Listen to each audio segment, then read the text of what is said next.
کریم کے اندر ارشاد فرماتا ہے لوگوں خبردار خبردار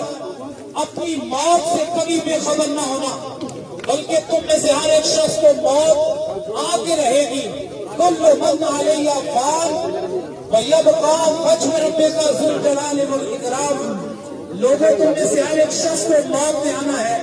جو دنیا میں آیا اس نے فنا ہونا ہے، جو پیدا ہوا اس نے مٹ جانا ہے، باقی رہنے والی ذات اگر کسی کی ہے وہ میرے اللہ کی ہے، وہ کائنات کے خالق کی ہے، وہ کائنات کے مالک کی ہے، اس زمین کو بنانے والے اللہ کی ہے۔ حضرات گرامی قادر، آج ہم میں اور آپ بھول جاتے ہیں جب زندگی کی رعنائیوں کے اندر، زندگی کی رنگینیوں کے اندر ہم مگن ہوتے ہیں، ہمیں پتہ ہی نہیں چلتا موت بھی ہے، اللہ بھی ہے، کوئی ہمارا پالنہار بھی ہے۔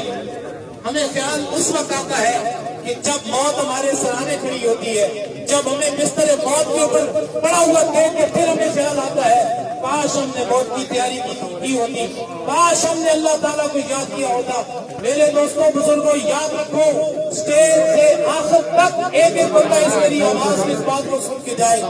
اگر میں نے اور آپ نے کسی دوسرے کے اوپر ظلم کیا، ستم کیا، کسی کا حق مارا، اللہ تعالیٰ اس وقت تک ہمیں اپنے سامنے سے اٹھنے نہیں دے گا جب تک کہ ہم اس کا سوال کا جواب نہ دے سکیں۔ اس لیے اللہ فرماتا ہے یعرف المجرمون بسیماہم فیؤخذ بالنواصی والاقدام۔ اللہ فرماتا ہے قیامت کے دن جب لوگ صفے بنا کے کھڑے ہوں گے، آج اتنی سی گرمی کے اندر مجھے اور آپ کو پسینہ آ چکا ہے، یاد کریں اس دن کو کہ جب قیامت کا دن ہوگا،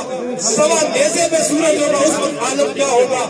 آخری بات اور اجازت، اللہ فرماتا ہے یعرف المجرمون بسیماہم، کہ لوگوں کو، مجرموں کو اس دن ان کے چہروں سے پہچانا جائے گا، لوگوں کو ان کی پیشانیوں سے اس دن پہچانا جائے گا۔ بھائیوں لیں گے یا اللہ ہمیں یہ گناہ کی طرف لے کے گیا تھا، صبح خود کہے گی، ہر ایک چیز یہ گواہی دے گی۔ حضرات گرامی، اللہ تعالیٰ سے دعا کروں کہ اللہ تعالیٰ